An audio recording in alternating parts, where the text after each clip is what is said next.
You know, I'm sitting here thinking like an average American, and I cannot understand how the other side thinks you're serving the American people by not having people come to work every day. The American people don't understand that. They go to work every day. Why is it that the federal workforce is not required to go to their office and do their jobs? And for them to defend that is really mind-boggling. Mr. O'Malley, you're an ambitious man with a long career in elected and appointed positions. I need one-word answers from you. In those positions, who were you accountable to? Constituents, taxpayers, the president, the American people? The American people, or the people of Baltimore, or the people of Maryland. It's a republic. Well, that's what we want you to continue to do. But in November, the November 2024 agreement between SSA and the American Federation of Government Employees that you signed allows 98% of SSA employees to telework. Can you explain how you justified signing the agreement that will result in not even meeting the low bar of 50% that President Biden set out for people to come to work? The eligibility of telework greatly preceded my arrival at the agency, Congresswoman. In fact, in the second term of President Obama's administration, he asked the agency to become leaders in the federal government in portable workloads. And I think we should all be grateful, because otherwise in the pandemic, those checks would have stopped. What my agreement did was to put into the agreement actually a dialing up of on-site presence. But you never even met the 50% threshold that President Biden put in place. You never met that. Well, and I think that is such a low bar.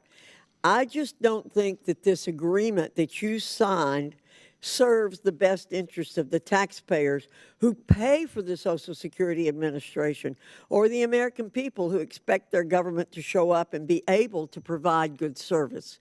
So I think it's an abomination that you would sign an agreement to let 98% of the people in the administration stay at home and work. That's not what I did, Congresswoman.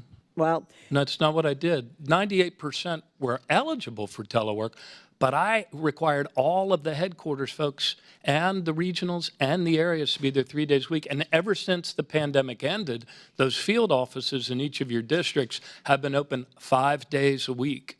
Ever since vaccines were available, 5 days a week. Thank you very much. I think it's important to actually be real about what this hearing is actually about. And I think it's always important here in the Oversight Committee to pull back the curtain on kind of the bigger agenda and why these hearings get called. So let's talk about what this hearing is and is not. I think it's important to observe that this hearing is not just about telework and work from home policies. It is actually setting the stage for dismantling the federal workforce. It's about the incoming administration and their desire to try to fire and get thousands of federal workers to leave the federal workforce. And it's about the restructuring of the workforce through the new DOGE subcommittee and the executive actions that are associated with it and that was created here in this committee yesterday. How do we know this?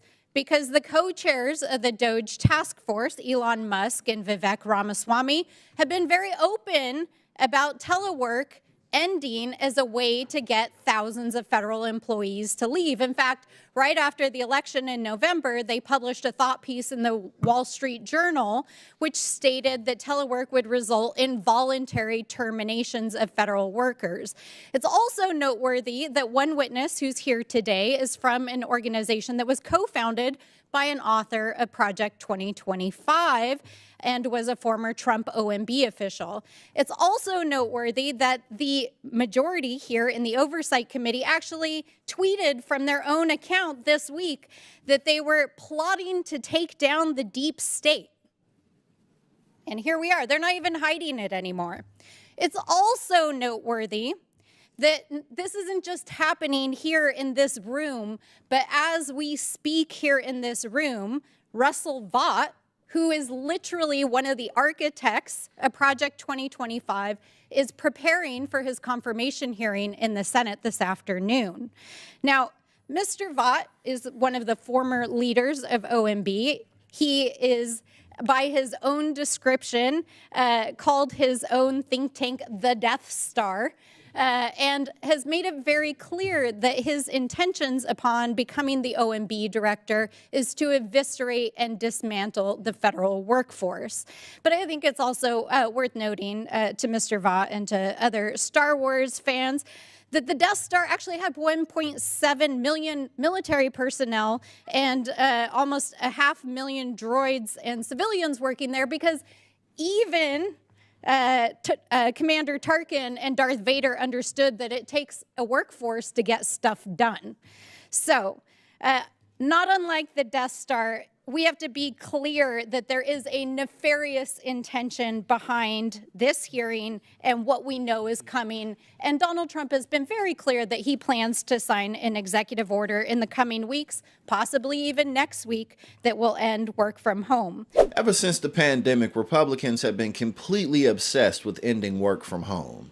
Now, the truth is that a lot of jobs simply don't require people to be in an office. Now, a lot of service jobs, yeah, you got to be there. You know, restaurant food jobs, yeah, you got to be there. We don't have robots serving people and taking orders all over the place. But, you know, you can do things like answer phones and do administrative work from the comfort of your own home.